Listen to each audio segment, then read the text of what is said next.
Donald Trump has really had a bad week. It's not even worth trying to rationalize or understand what's going on here. We can just start with Labor Day weekend, when most of the country, it seemed like, was hoping he was dead. And if you really believe that the Space Command event on Tuesday, after Trump vanished for a week, was about Space Command, and that was the big major announcement because the White House hyped this as a major announcement, and it was Space Command being moved from Colorado to Alabama. Yeah, that wasn't the reason why they held that event. I mean, I think everybody knows. They wanted to shove Trump out in front of the cameras to show that he was in fact still alive. Um, and that when your week starts off that way after the president vanishes for a week, you're not off to a great start, but it actually got worse from there. First thing you have to understand is this White House is looking for what they call easy wins. They know they're in the dumpster. They know they're struggling. So the Space Command thing was supposed to be an easy win with lots of positive media coverage, right? But instead, Peter Ducey asked Trump, well, what do you think about all these people thinking you're dead? Which they didn't think he was dead. And I think a lot of that was in jest. I think it was just some people on the left and people just kind of goofing around, having a little play on what the media all tried to do to Biden last year. It was a holiday weekend, so they were just kind of messing around. But Trump was like, I didn't hear anything about it. Then he blamed journalism. Then he blamed the news, and it was just more of the usual off the rails. And then the week keeps going, and the Epstein survivors come before Congress. Trump tries his Democratic hoax thing again. Then it comes out that he's threatening Republicans in the House not to sign the discharge petition. And then we have the bad economic numbers that are just absolutely awful. That the job market is pretty much grind to a halt. Unemployment's rising. We could just go throughout the entire week, and every day of the week, there's just something worse for this guy. I mean, his polling is garbage. His polling has the latest Economist YouGov poll showed that his support with Hispanics has totally collapsed, which I meant to write this story, and I still might for the weekend. That if the support with Hispanics has collapsed, what that effectively means is that the Texas gerrymander, which depends on Hispanics supporting Trump, might not work out very well for them. And so this has just been a terrible week. It's just been failure in every direction for Trump. And he just seems like, oh, and I forgot about how could I possibly forget? There's the losses in court. There's the last week, the tariffs being ruled illegal.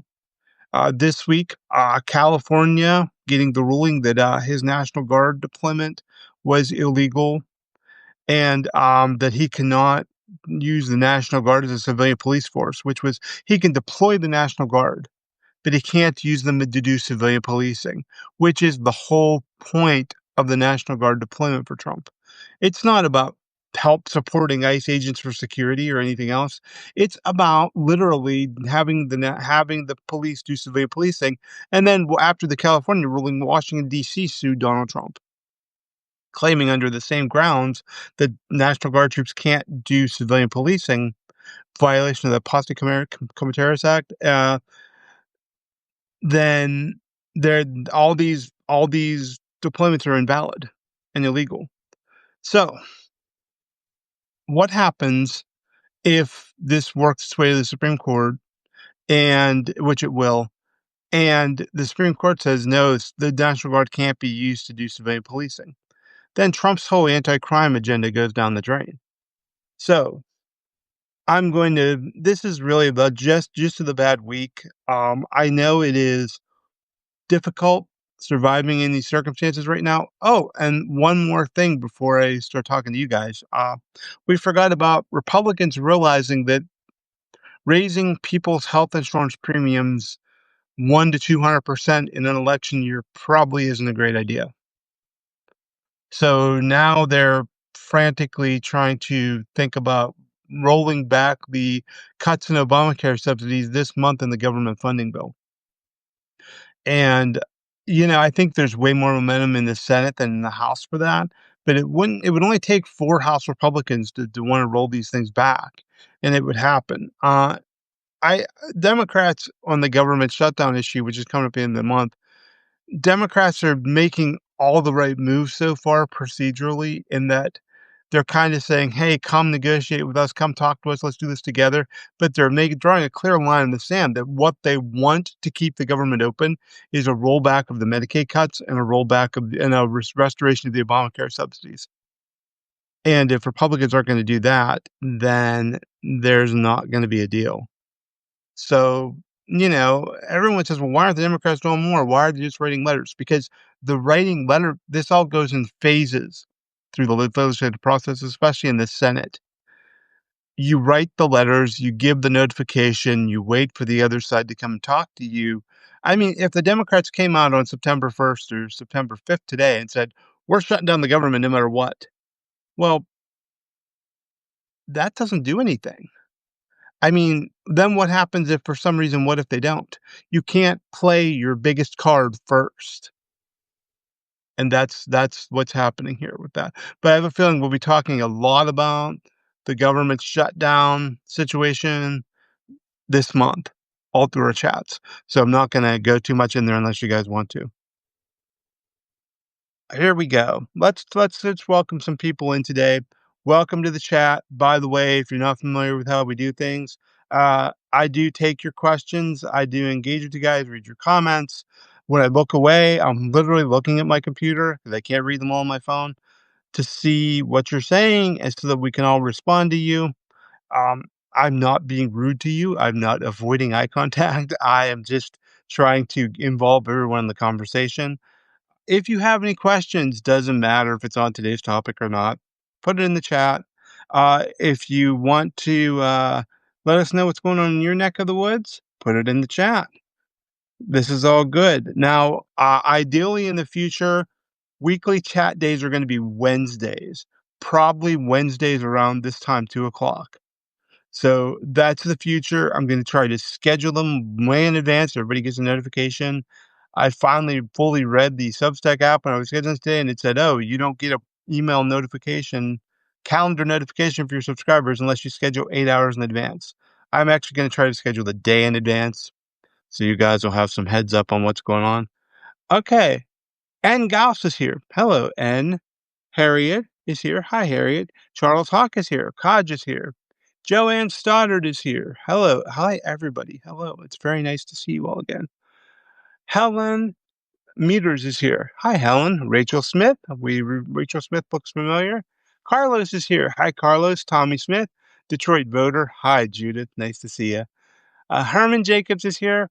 Rachel Smith said, "He is slowly dying. Then we'll have JD Vance just as bad."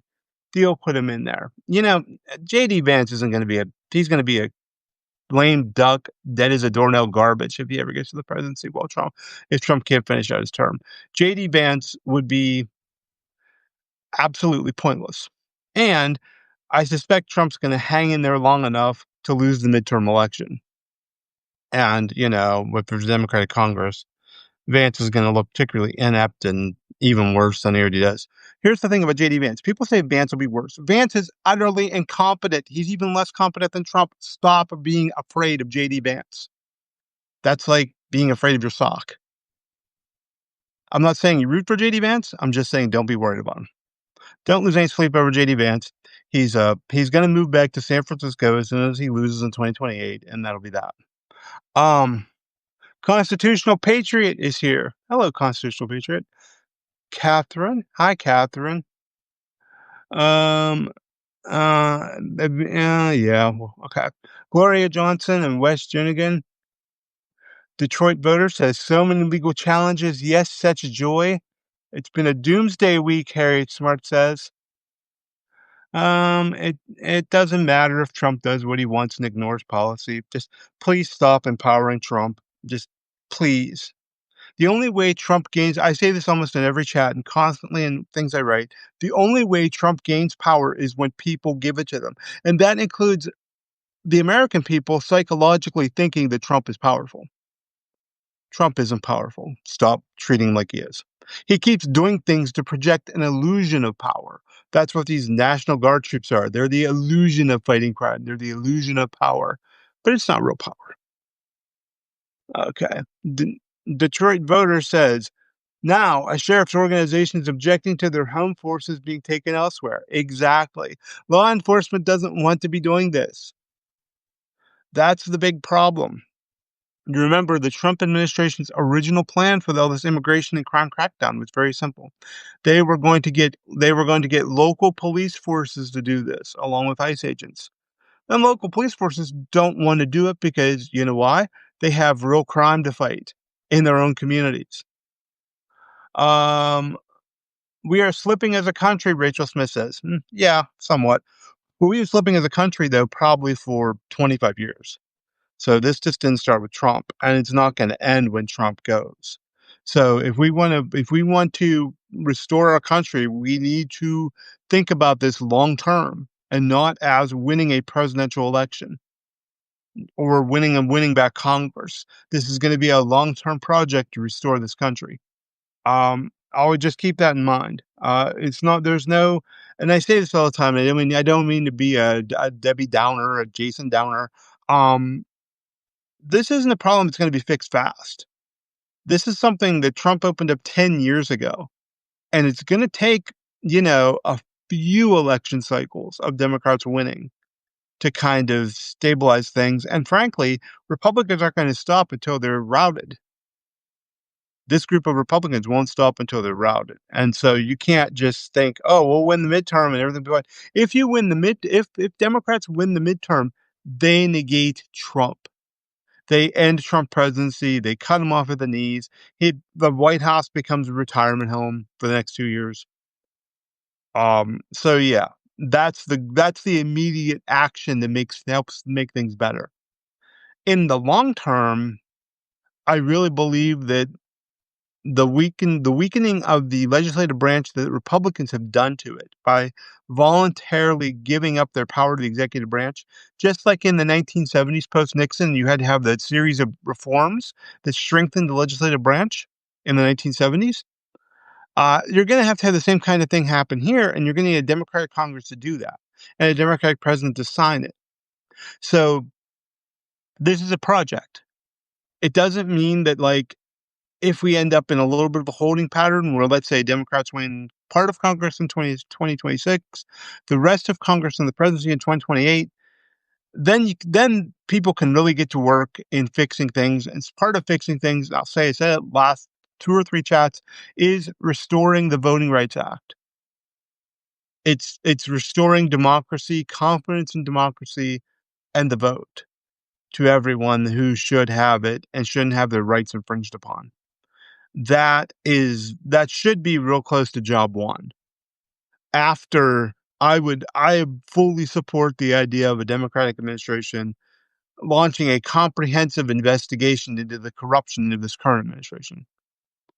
And I do believe that this stuff isn't going to stop until some people start getting charged and some people start facing consequences. And I don't necessarily mean Trump because of the way the Supreme Court ruled. He's pretty much untouchable. I mean, remember, Trump's just one person, even as a president, without his party willingly going along and boosting his activities in corruption, this wouldn't be happening. So the Republican Party is going to have a come to Jesus moment, or they're going to have to be forced into one sooner or later. So let's get through a few more questions. I feel like I'm really going off on some tangents today, but I've also had a lot on my mind this week. Herman Jacobs. As Trump becomes more desperate, he becomes more dangerous.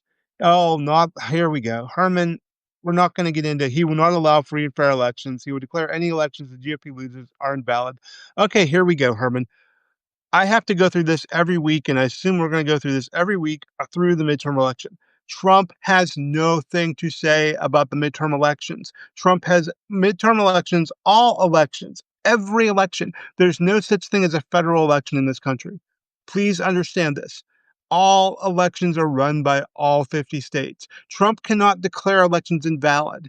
Trump cannot stop an election. Trump cannot cancel an election.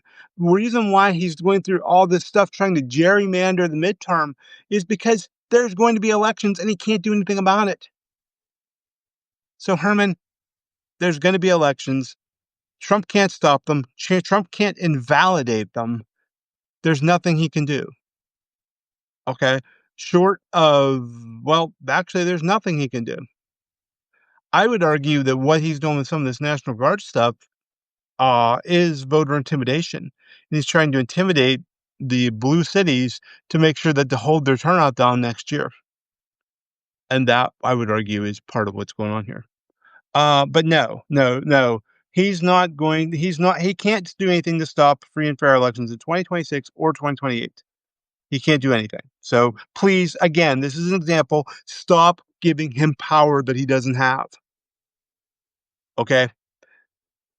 His power is like most of his life and the fantasy he constructs around himself. This strong presidency is a fantasy of his own that he's trying to project on the country, because if he can convince you that he's strong, then you can lose your rights. You can give up your rights to him.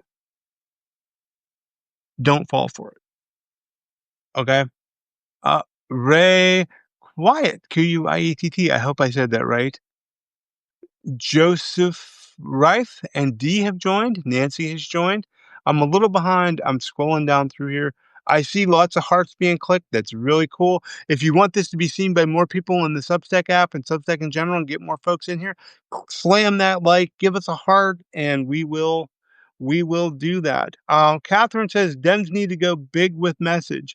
Example, voting rights, expand the court, Medicare for all type stuff. I would say you don't need to really, that's the agenda they should take on, maybe. I would say that they don't need to message that. What they need to message on, because people, those don't really, again, don't don't substitute policy solutions for talking about problems.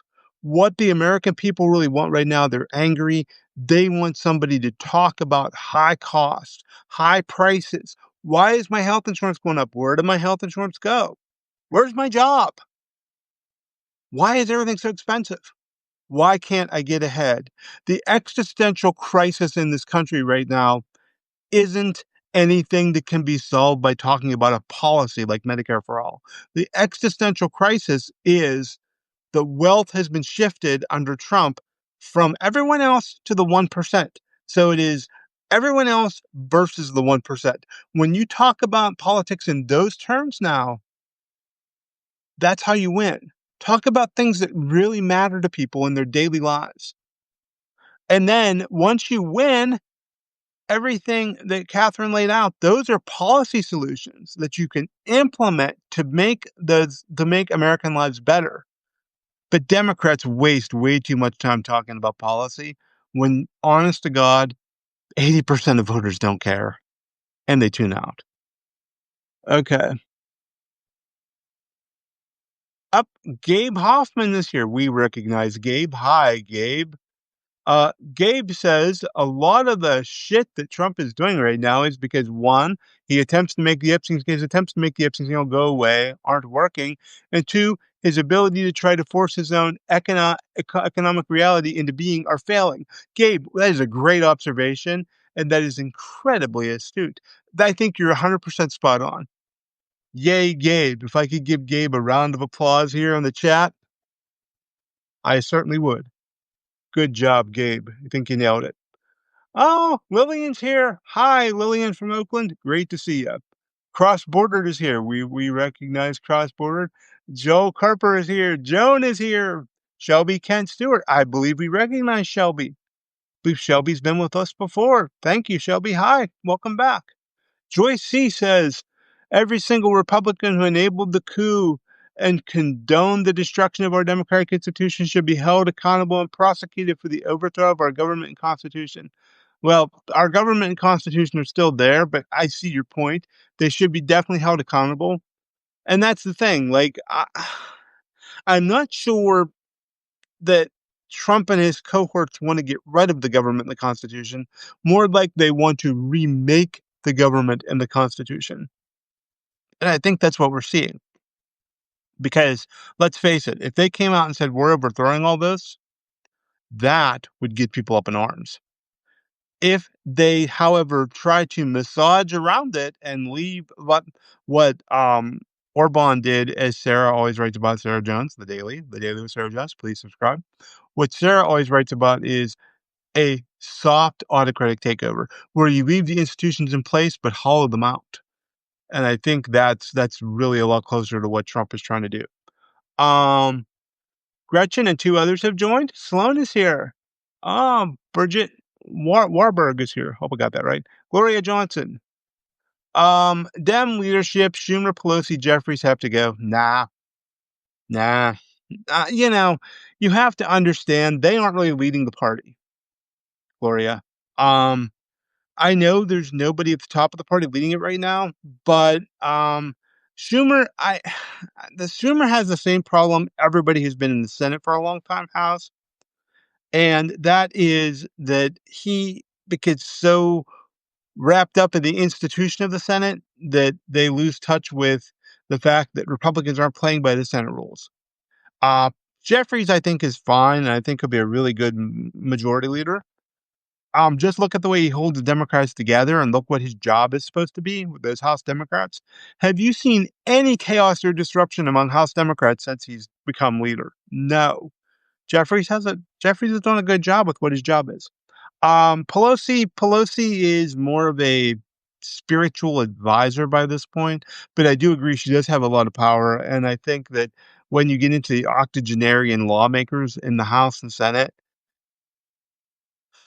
I don't mean to disrespect them, but there comes a time when generational change has to happen. So, Gloria, I agree with a big hunk of your point there. I think Jeffries. I think out of the three, Jeffries is doing what he's supposed to do, and he's doing a good job with the House. I think it's a good take though. Okay. Okay, Joyce C gives us hearts out. Lillian says, "Hi, Jason." Hi, Lillian. Oh, Kathleen Twardarski. I hope I said your name right, Kathleen. You've been commenting with us almost since the very beginning and reading us. Hi, Kathleen. I'm so happy you're here. Pete Singer and Art Weber are here. Matthew Joseph Morosco is here. Patty's here. Ms. Latia is here. Schumer accepting APAC money, that's my problem with him and Jeffries. The DAPAC thing to me just is irrelevant. I mean, I don't think it's really important either way. I get it. I mean, but whatever. This Israel Gaza thing, let me just be straight with you guys. The minute Trump won, Gaza was doomed. Um, and those on the left who thought they were teaching Democrats a lesson by either voting for Trump or withholding their votes, they got a lot of Palestinians killed. And this is a genocide that's happening in Gaza, and it's wrong. And if we had a president that was worth anything on the international stage or cared, he or she would be putting full court pressure on Israel to end this, and they would be working to rebuild Gaza. Um, as it stands, I have a really negative, bad feeling about that situation. In that, I think if Netanyahu carries out his genocide, I think he and Trump both plan on removing all the Palestinians from Gaza and making it a part of Israel. And as Jared Kushner said, that's prime real estate. And I think that pretty much gave away what they're planning to do, and it's really deplorable and disgusting. But let's just I don't want to take all day on that. There's little Congress can do, to be totally honest, with Trump in office, and it doesn't matter really. And I hate to sound so blith about it possible. There's little it doesn't matter. Even if Democrats have majorities, and even if they all wanted to stop funding to Israel, with Trump in office and they have the ability to veto anything, and being in Netanyahu's back pocket, there's nothing they can do. The time to get something done was to elect a Democratic president for 4 years that could drop the hammer on Netanyahu's plan to remove the Palestinians from Gaza. Some very short-sighted people, used this as a wedge issue, decided not to do it, and now innocent people are starving, dying, and losing their homeland. That's the truth. Uh, and I there's no easy solution by now for what Trump and Netanyahu started. You're not gonna get Trump and Netanyahu to stop, no one's gonna make them stop, and there's nobody else. That's the problem with electing a commander in chief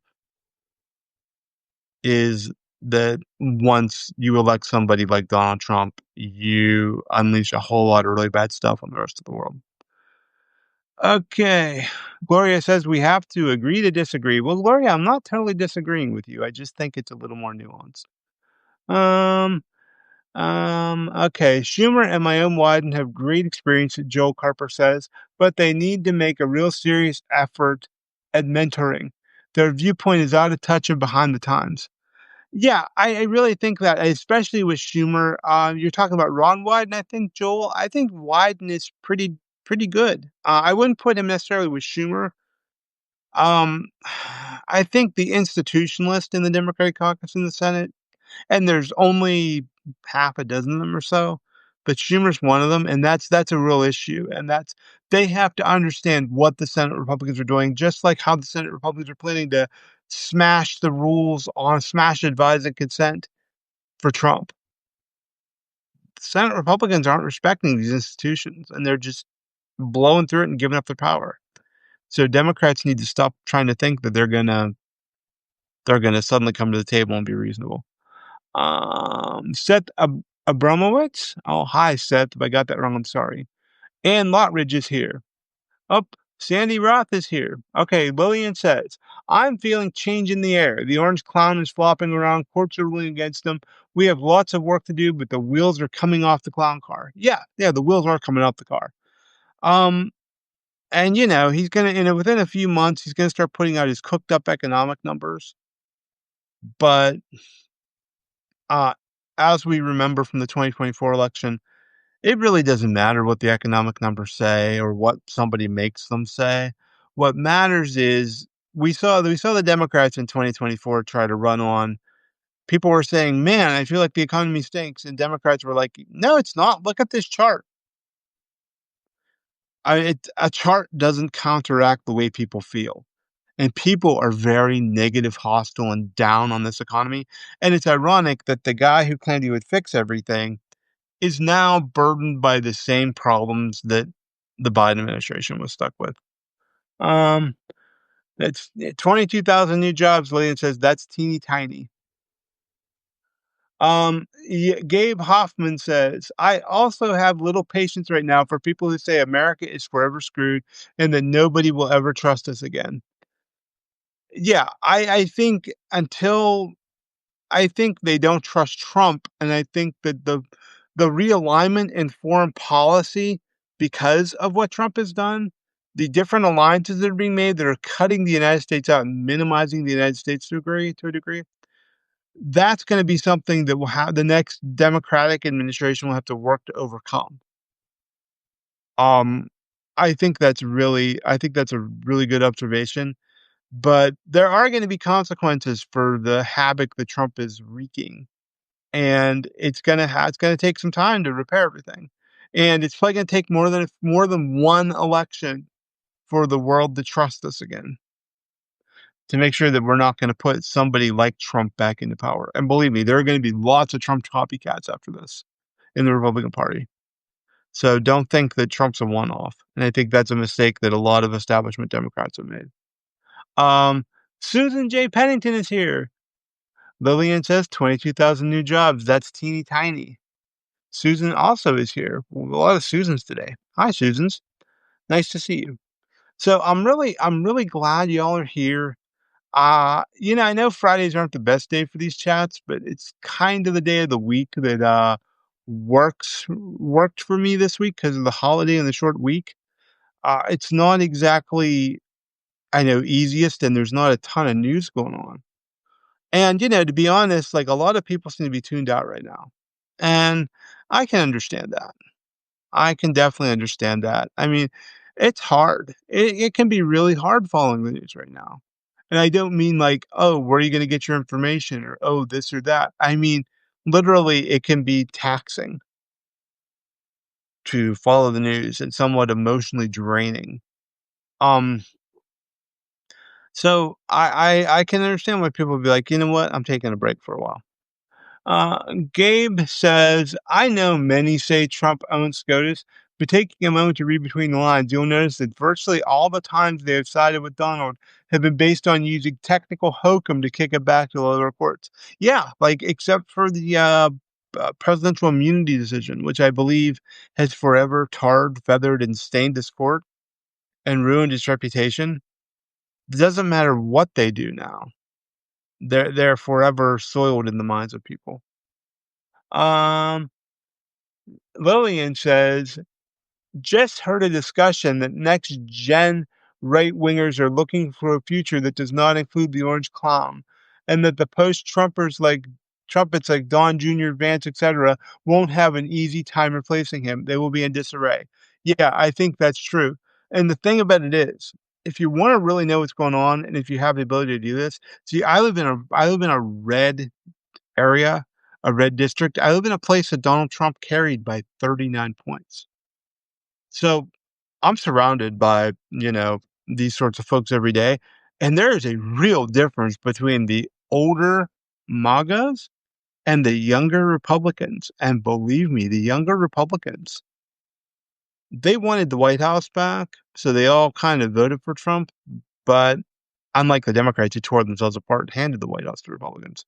Um, but these younger group, man, they've had enough of Trump. And they want somebody younger, and they do not want necessarily a JD Vance. Like, I know here a lot of enthusiasm for good old JD. They want somebody fresh and younger and different.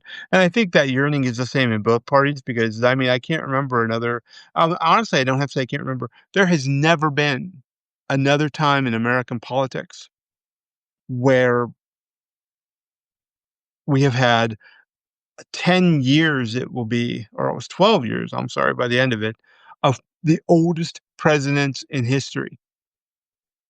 Okay? That's not saying that Biden and Trump are the same, but that's saying this whole generational old man president thing, we've had a whole cycle of it for 12 years.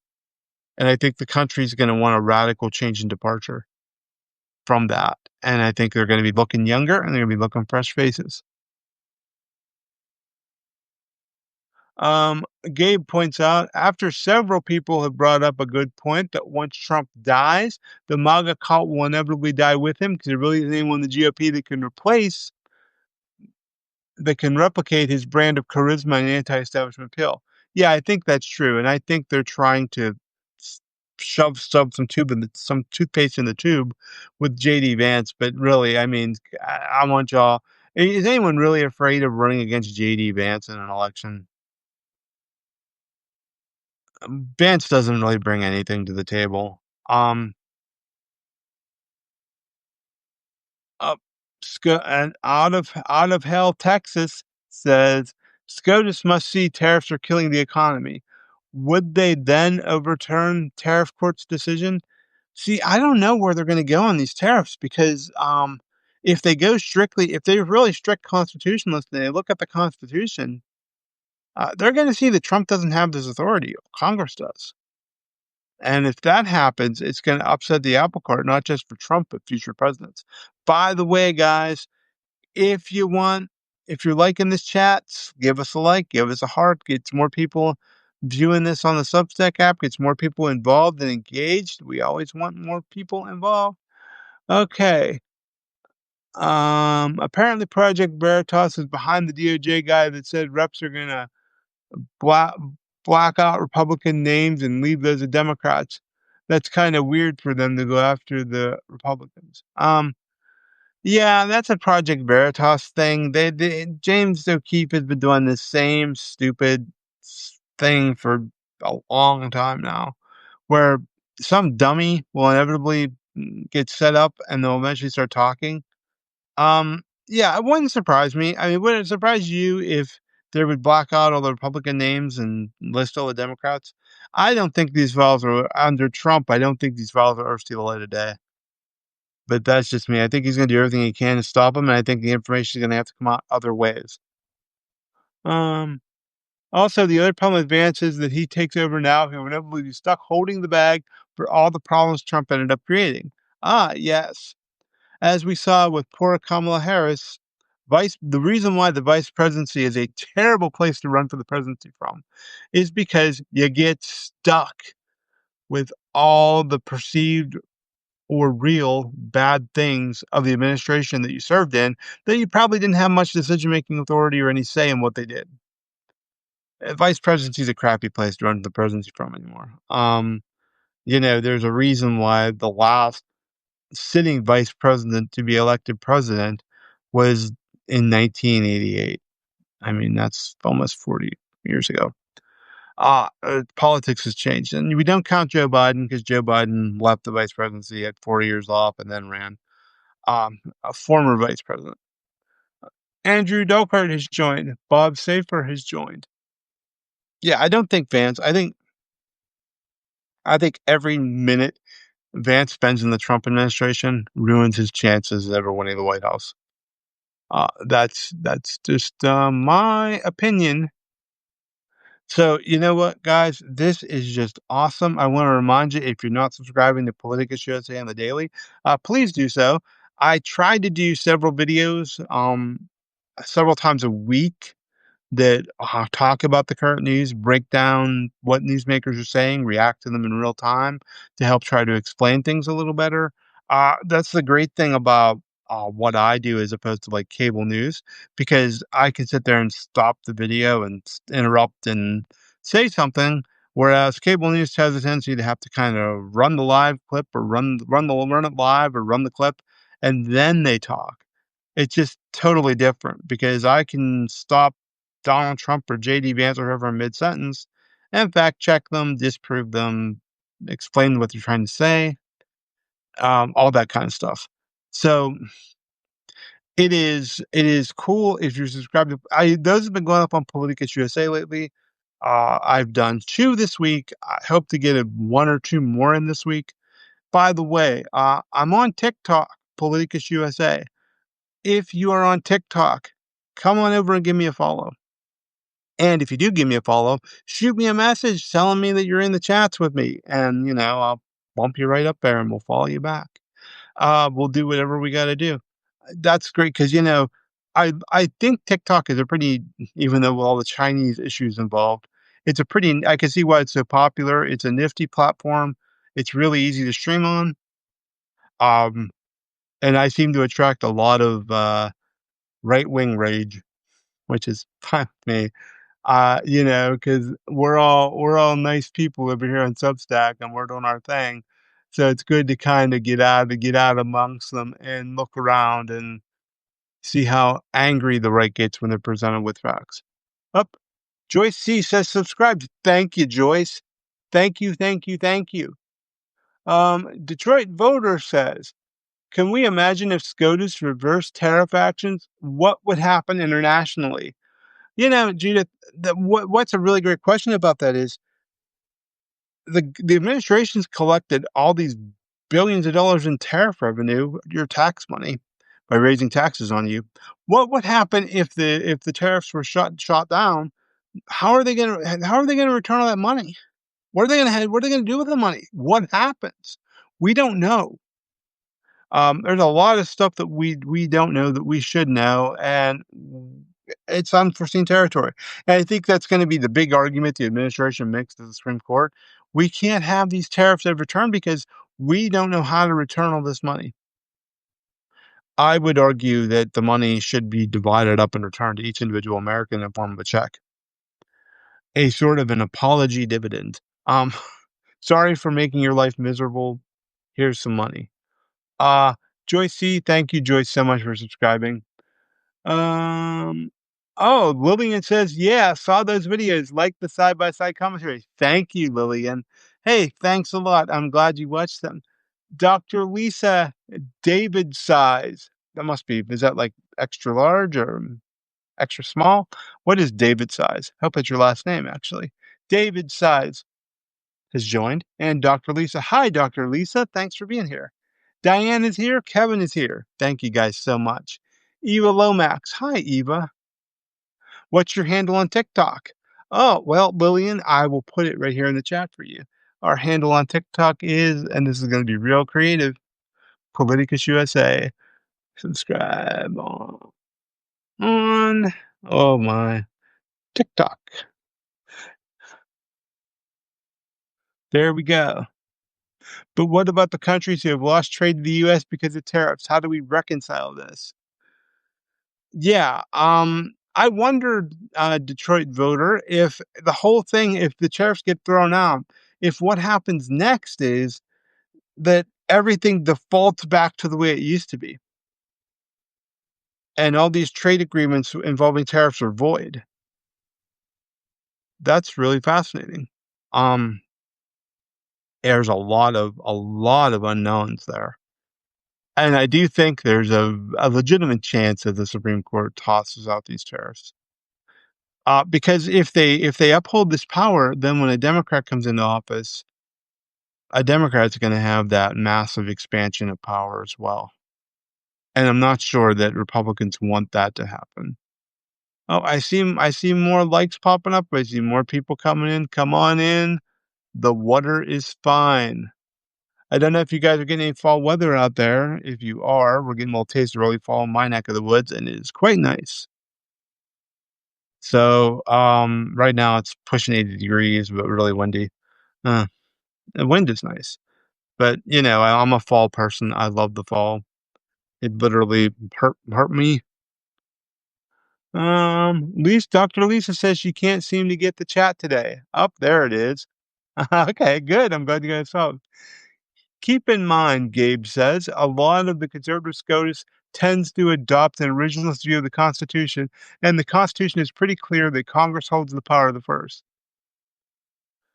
Antonio Cruz says, cool duck hat. I hope that's the hat I'm wearing on my head. Thank you, if it is. Detroit voter says, I agree they cannot support continuing the tariffs, although the correction will be complex. It's not impossible. We have done harder things. I kind of wonder if it's an Eddie Bauer hat, by the way, Antonio. You can pick these up here, there, and everywhere, and sometimes pretty cheaply. I like it because it's light and you can wear it out in the sun and you can wear it around. It's a cooling model. And it's very nice. Lillian says this SCOTUS seems to make up history to suit them. That is the problem, Lillian, isn't it? Uh, that's why we can't be sure which way they'll go. Dr. Lisa says, I did think tariffs returned should be used for funding early childhood learning centers nationwide. That would be a great idea. If it was a Democratic president, I would suggest they use that to fund early childhood learning, after school programs, and childcare programs. Joyce C says it's almost 90 here in San Diego. I hear San Diego is a very beautiful place. I've never been there. Um, I haven't been to the West Coast. I've been around a bit, but not to the West Coast. So, yeah, I think that those are great ideas, Dr. Lisa.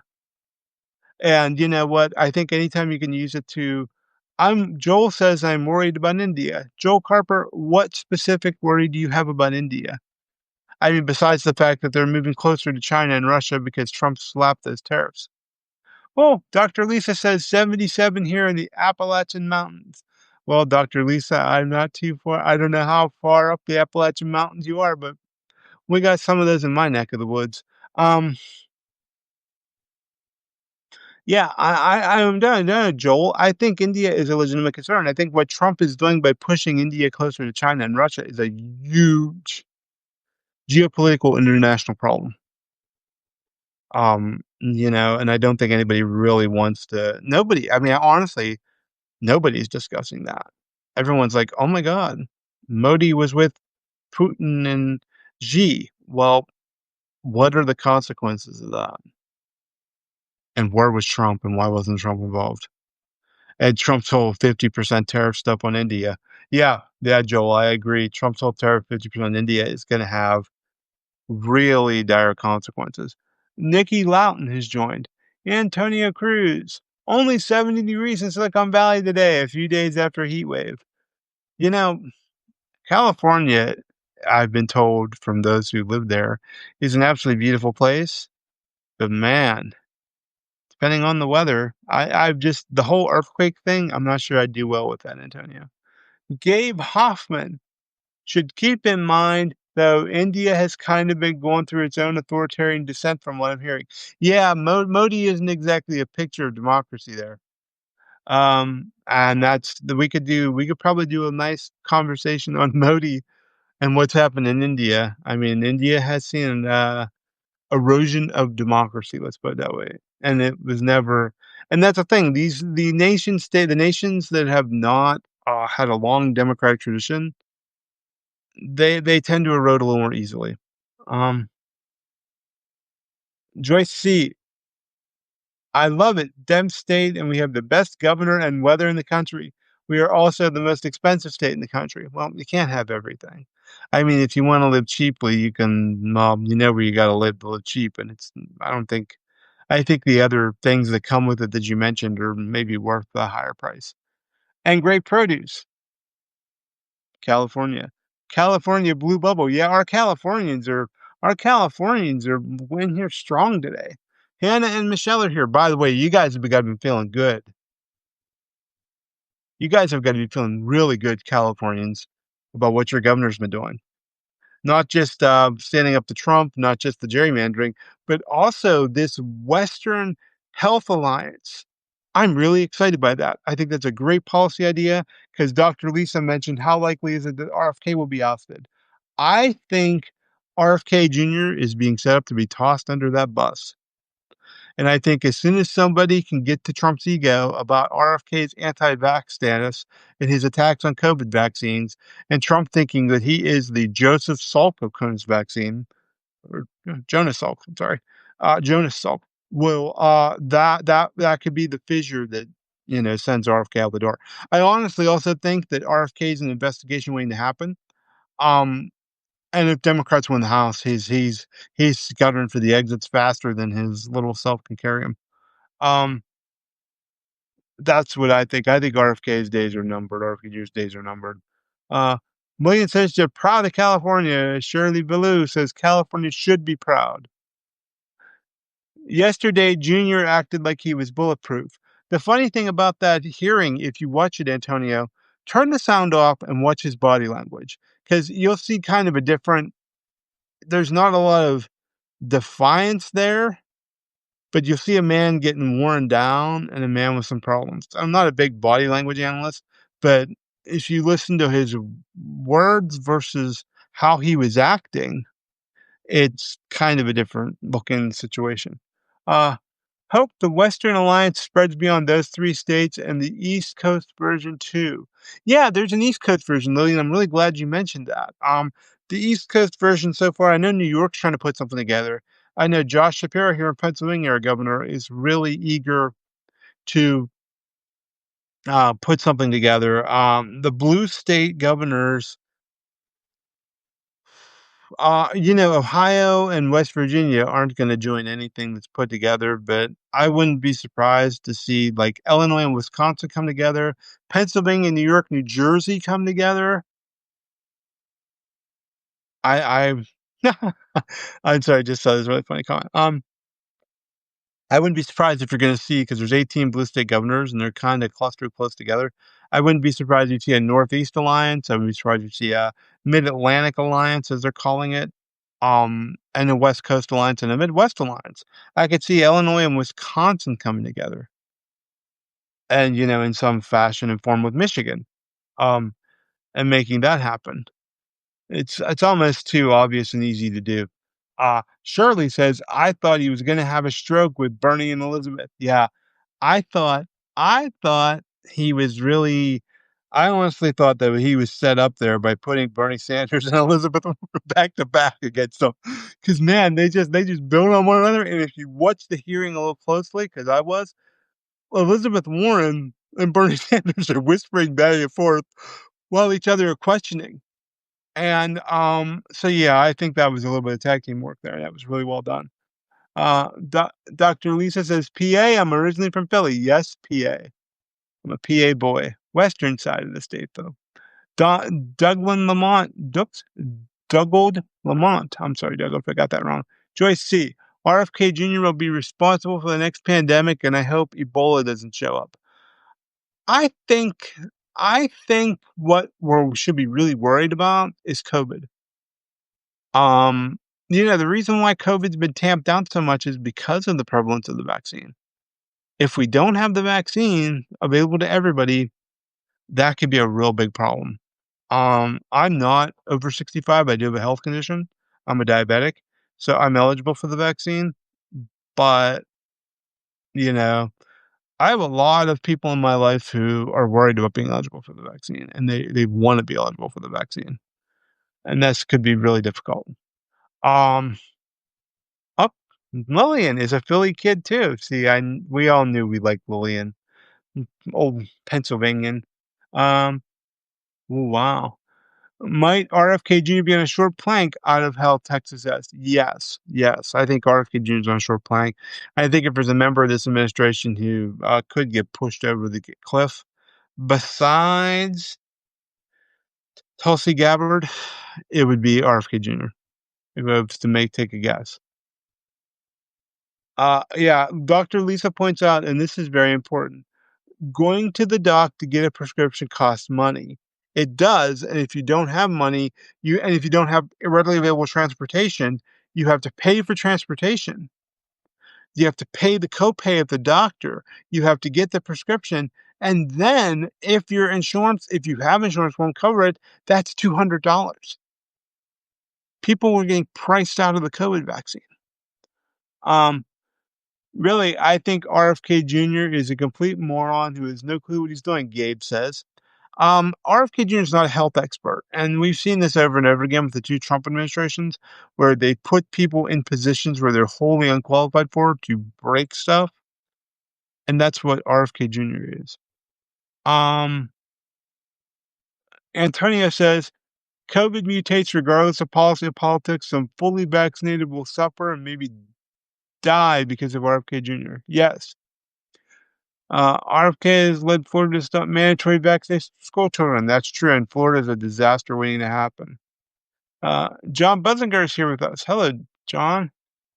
Doug says measles infections effectively wipe out other immune diseases defenses. So if you're immune to measles, but you lose other acquired immunities, super dangerous. Wow, I didn't know that. It was Dr. Lisa points out it was $200 last year, likely more this year. I would say so, yeah. And especially if the way Trump's lifting regulations on insurance companies and what they can charge, God only knows what they're going to charge for a COVID vaccine. Lillian says it's crazy not to support public health.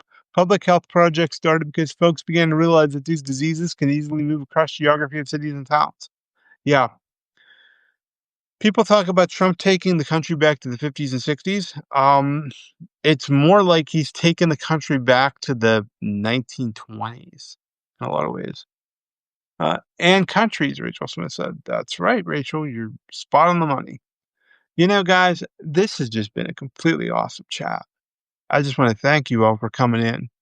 And, again, if you're not a subscriber, please subscribe because at some point I'm going to be doing 1750s, Doug said. I think there's an argument. 1890s. You know what, Lisa? I seriously debated in my head while I was talking whether I wanted to say 1890s or 1920s. But I could actually say if um we're talking about Trump and vaccinations, I could actually talk about the Spanish influenza pandemic. And I believe that was right before 1920, the Gilded Age. A good show, but not a place we ever want to go back to. But remember what came from the Gilded Age, Dr. Lisa? What came from the Gilded Age was the Progressive Era. And the Progressive Era was a pushback, and the country got more progressive after the Gilded Age, even though it took time in the Great Depression for our political system to catch up and totally do progressive politics. And it did take a Great Depression to get the country moved that direction. Um, let's go back to 1492 for going back. Yeah, we just need to be working backwards more and more. Um, and, you know, Public health, we don't talk enough about what Trump's done to food safety in this country, and that's a whole other problem. Take a look at what measles looked like decades ago. The symptoms were terrible. Oh, yeah, measles were terrible. Cholera. Yeah, without safe drinking water and contamination, still cholera still pops up. After some natural disasters like hurricanes and things, remember, we've had some cholera outbreaks, and they're always warning. And, that's the other thing. One more thing here before I think about maybe we gotta go for this week.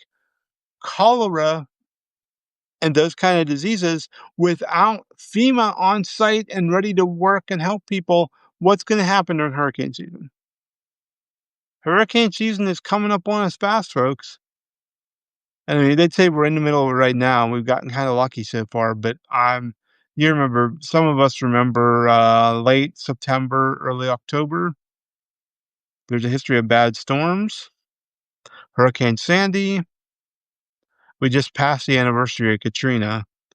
Hurricane Andrew. All all important storms.